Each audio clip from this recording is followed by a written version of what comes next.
Hai Dekker, salam cerdas untuk dek yang berkualitas.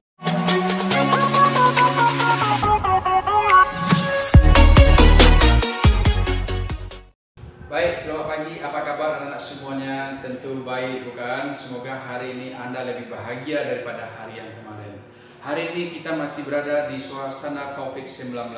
Tentunya kita selalu menjaga jarak. Yang kedua, selalu mencuci tangan apabila Anda berpergian ke mana saja. Jangan lupa Anda selalu membawa masker di kantong Anda untuk selalu Anda pakai di tempat keramaian atau di tempat umum. Baik, hari ini kita akan pelajari materi pembelajaran kita yang baru, yaitu tentang personil administrasi. Personil administrasi pada KD 3.3 adalah menganalisis persyaratan personil administrasi. Sedangkan pada keterampilan 4.3 menyusun persyaratan personil administrasi. Adapun tujuan pembelajaran kita pada saat ini adalah peserta didik dapat menganalisis persyaratan personil administrasi serta menyusun persyaratan personil administrasi. Nah, topik pembahasan pada video ini adalah sebagai berikut. Yang pertama, pengertian personil administrasi kantor. Yang kedua, macam-macam personil administrasi kantor. Yang ketiga, tugas dan tanggung jawab personil administrasi kantor. Yang keempat, perangkat kerja personil administrasi kantor. Nah, kalau kita lihat dari Kamus Besar Bahasa Indonesia, personil kantor adalah pegawai, anak buah, atau awak, bisa juga disebut dengan karyawan. Karena kita akan bekerja di suatu instansi atau kantor, maka sinonim yang tepat untuk ini kita pakai dengan pegawai. Nah, pegawai dapat kita bagi beberapa bagian. Yang pertama, pegawai negeri. Pegawai yang bekerja pada instansi pemerintah dan digaji oleh pemerintah. Yang kedua, pegawai swasta.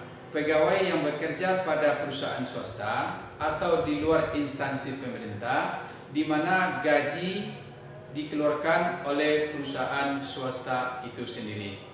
Yang ketiga adalah pegawai tetap, di mana pegawai yang sudah diangkat secara resmi memiliki status pegawai dengan gaji dan tunjangannya tetap, baik dia bekerja di instansi pemerintah ataupun di instansi swasta.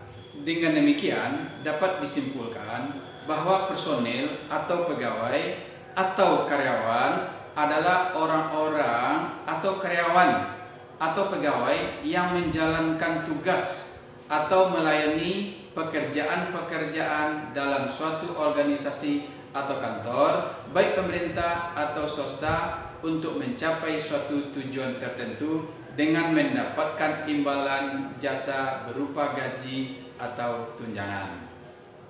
Yang kedua, macam-macam personil kantor.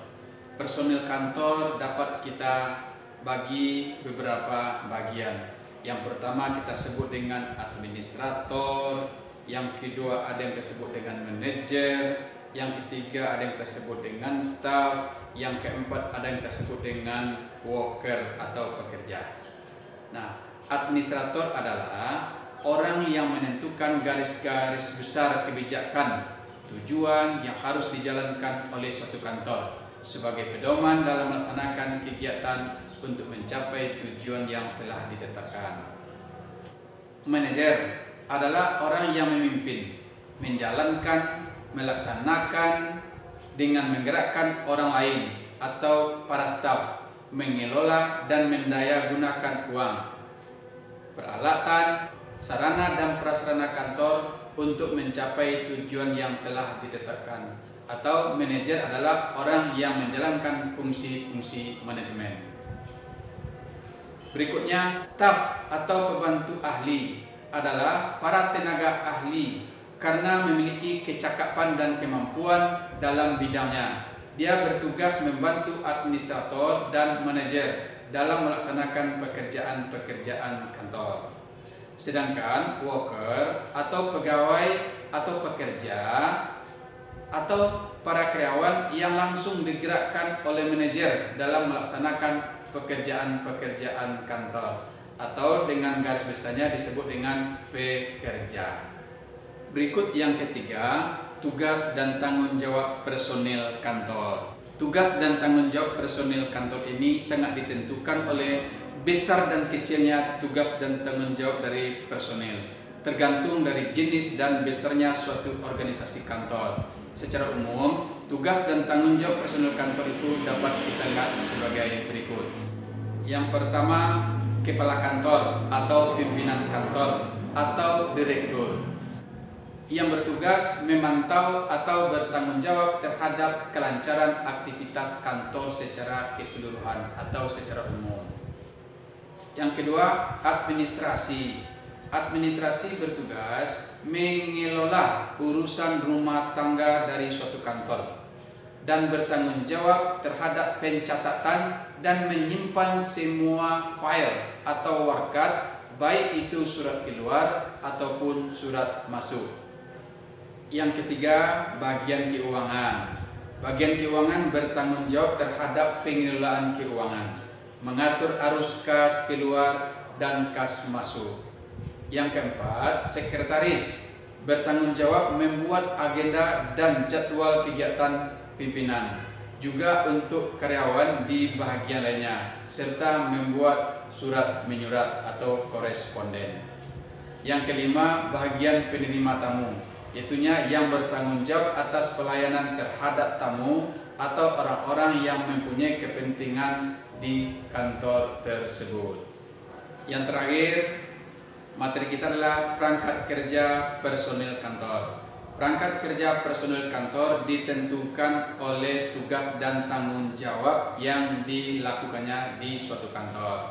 Umpamanya, perangkat kerja yang dibutuhkan berupa meja, kursi, almari atau filing kabinet, alat tulis lainnya, serta komputer, mesin tik, telepon, dan segala macamnya. Jadi kesimpulannya, perangkat kerja itu sangat ditentukan oleh fungsi dan peranannya atau tugas yang diembankan kepada personil kantor itu sendiri. Nah, demikianlah pembelajaran kita pada video kali ini.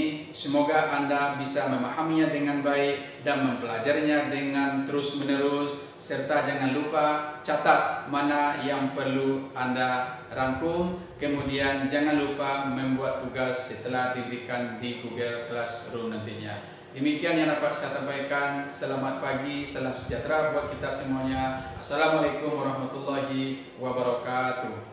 Bye. Thank you for your attention. See you at the next video. Bye.